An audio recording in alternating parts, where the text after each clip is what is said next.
We are fortunate enough in this town to have one of those Habitat for Humanity restores where people donate stuff and they sell it cheap, and somebody donated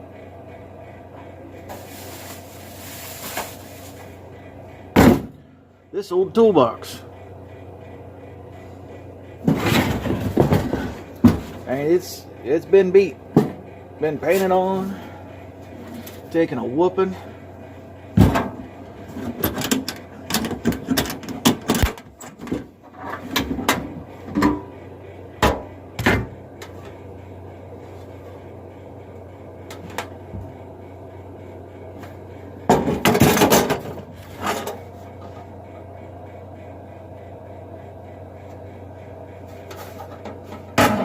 Now, I had originally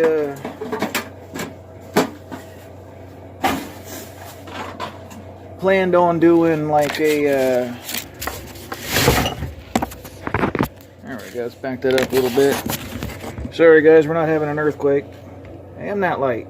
Anyway, my original plan was to clean it up, make it pretty, and then do like a, when you do it to a car, they call it a patina finish, where you just leave it in its current state of decay and you preserve it with some clear coat. That was my original plan, and I'm not sure if that's what I'm going to do with it or not. But I kind of like the color that it is, this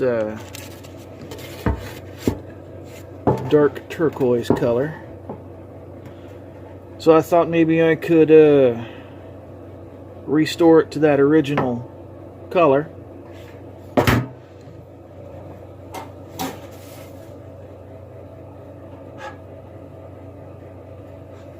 Now, somewhere along the lines, somebody has repaired it with rivets. It looks like the piece that attaches to the hinge on the inside came loose once upon a time, and the handle is riveted on.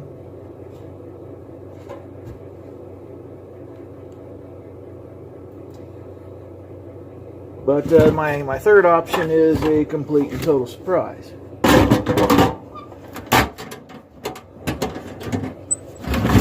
Now, it doesn't seem to have any kind of brand name on it. I don't think it's of any, value or anything like that. And I don't know how old it is. It could be, 50 years old. It could be 15. I don't know. But this is where I need you guys. I need you guys to tell me whether or not you want me to do the original plan, the patina finish. Plan B, which is to restore it to its original color, or Plan C, the surprise. Go ahead and let me know down there in the commenties, and thumbs up and likes it and subscribe, and whatever you guys want to do. And I appreciate you, and thanks for watching.